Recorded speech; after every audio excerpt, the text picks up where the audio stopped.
Welcome to the Unfiltered Truth. Good evening. Forgive my atrocious looking background. I'm learning to do this, but let's talk about an unpleasant factor the corporate gatekeeping, which is a plague. It's real, and most recruiting and middle managers, especially legacy, don't want to even talk about it. It's all about what's the easiest way to control things. We all know that. It's very, very typical. And it's usually meant to push out people who are innovative and people who don't follow compliance and image, which really I would have thought we're past that by now. You use automated filters, reject lots of candidates, and you'll use culture fit, which is the most tacky. Good Lord, it's tacky. The most tacky reason, as if trying to say they're not a team player. Are they not a team player, or are you kind of being stubborn and stuck in your old ways? And the whole tenure thing, really, you've been there for 30 years, so suddenly you qualified to be a manager? Can you actually manage? Not can you tell people what to do, but can you manage? Can you lead? Do you know how to do the job? Didn't ask if you can sit in meetings all day. Certainly didn't ask if you manage the people. Managing the people translates to I tell everyone else what to do. I don't touch the work myself. And then I discipline you if you don't do it good enough. That's what that really means. And sitting in meetings all day, what exactly are you doing? Now, I'm completely fine with meetings if they're productive. Are you using strategy? Are you implementing? Are you sharing ideas? Or are you sitting there talking about the problem in circles like a hedge? I mean, if you're going to talk in circles, what are you going to do? If we talk about the problem, we look busy, we look important, and then we're not going to do anything. Well, that's completely worthless. I mean, if that's what you specialize in, what skills do you have? Your skills have likely atrophied. If your calendar is full and you're busy talking about problems, but there's no solutions, well, if I don't own a solution, then I can't be blamed and I can't be wrong. Newsflash, being management is about owning the outcome. Your job when your team or someone on your team somewhere makes a mistake is to go, my fault, I'll own that, and then go fix it. Part of leading is taking the blame. If you can't take the blame and you are determined not to ever be at fault, then you shouldn't be leading. You should be letting someone else do it. And managers and leaders are not the same thing. Now, they can be. They definitely can be. You can have both. But can we please move away from gatekeeping? Can we please move away from, I don't do that. I don't do the work. That's everyone else's job. Well, if you can't do the work, then how the hell do you even know what you're doing? If you can't get your hands a little dirty, why are you leading? Is it because you're trying to look important? Making $70,000 a year to be important? Being important isn't a skill.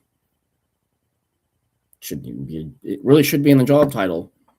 I dress up, I sit in meetings, and I get paid to look important. That effectively means you're useless. You get paid a lot of money to do nothing.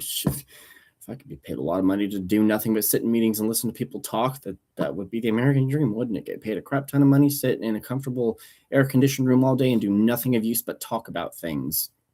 Might as well just make a corporate podcast where you all just talk about the same thing over and over again. It's a thing. And companies complain about not having people who want to work.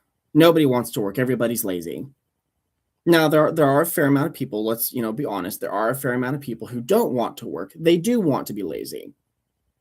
The youngest of the generation seems to think if they snap a picture on social media, they deserve to make infinity money because they look pretty. That's not value. So no, you don't deserve that. And yes, you don't want to work. And you go to Starbucks and you complain that you and one other person are there the entire day and you have to be there a full 8 hours on Saturday with no extra help. And you don't get discounts for being neurodivergent? What the hell is that? Why would you need a discount for being neurodivergent? Why does that make you special? It doesn't. Just like everybody else. You are not entitled to a discount because you have problems regulating your emotions. And why would you want people to see you crying on the job over what is a pitiful excuse? Now, if you were told to do something unsafe, violate some OSHA rule, I don't know, stick your hand near a blade or something. I'm just being facetious here. Sure, I could see a legitimate reason to post that and complain about it because that's not safe. It's not the smart way to do it, but don't go on there and complain with, I just want to quit. I'm crying and bawling my eyes out because I have to work a full shift on a Saturday. You're 22. What do you plan on doing? I mean, you need to build some ethics somehow. Go take care of customers. It's not that hard. If it is that hard, go find a job where you sweep floors and you're nowhere near people. But that's just one side of it. The other side of it is you get people who don't want to do the slop level work that's below what their skill set is. You keep trying to hire people who are like Ferraris, stick them at the bottom, and then wonder why they get checked out. They're bored. Well, that's not a culture fit. What's not a culture fit? They're not enthusiastic about doing brain dead stuff that they're overqualified for. Maybe don't lowball them and underpay them because you're trying to save a margin. Maybe do your job, hire the right people, and stop using ego. And the risk aversion for hiring someone bad, for God's sake, get over it. The risk aversion of a bad hire, please. You act like you're being slighted and the company will tank because someone just wasn't the right fit. And then they go, well, someone needs to be blamed and at fault for someone who's not the right fit. Why? What is wrong with someone not being the right fit? Well, it took us God knows how long to find the person. Maybe your recruiting methods sucked. Maybe your communication is garbage. Let's not pretend like it's effective. Personally, I think that companies are starting to use AI to screen everything out because they're trying to make sure that nothing gets bypassed, and they're mad that candidates use AI on their resumes. Candidates are probably using AI on the resumes to get past the ATS that throws everything out, and you've got the people going, but they're not a plug and play. You're running out of plug and play. Pick somebody who's not. Well, we don't train, obviously. Clearly, you don't train. You don't keep retention either. And when people leave, you're like, nobody wants to work. For what? The bones you're chucking at them? Yeah, I wouldn't want to work for that either, would I? Most people don't. Most people want a living wage. They want flexibility. Well, we need everyone to return to the office. That's an opinion. That's not a fact. Some positions do need to be in person. Other positions, no. People can do plenty on a computer. Well, we need to make sure that you staff the bodies in the building that you spend a crap ton of money on. Well, that's not their problem. That's your problem. Maybe you shouldn't have spent so much money on that. Maybe you should have used a little more foresight and a little bit less obsession on quarterly profits, which, by the way, why don't we just hint on that?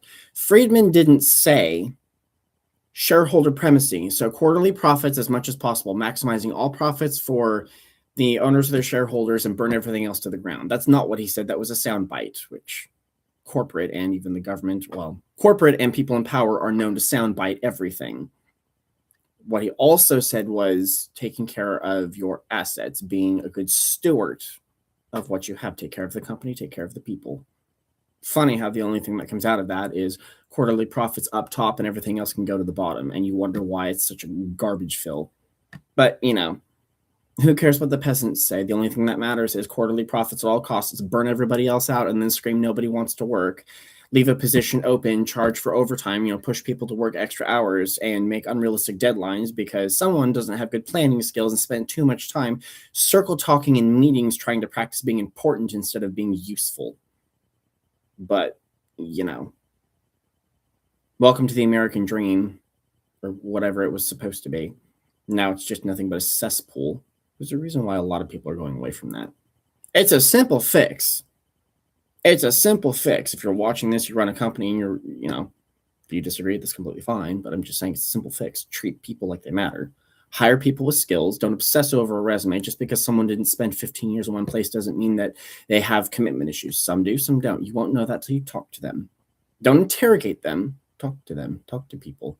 There are people with melting pot backgrounds who are actually very capable people who just don't have patience for corporate bureaucratic theatrics and dragging your butt for God knows how long, having meetings about meetings about meetings and talking about process for 6 weeks because nobody wants to say, hey, let's do this. Because then you might have the leader go, I need to fire whoever failed. If you're going to fire whoever failed, maybe you should leave. Oh, wait, they do. They jump in 6 years with a parachute after burning the company to the ground, and that's called strategic. But if someone at the bottom does it, it's called unreliable, and then HR's way to flip off people as blacklist, or what is the phrase, ineligible for rehire. That's nothing more than a middle finger half the time. You're mad that they didn't follow the script. You're mad that they didn't submit.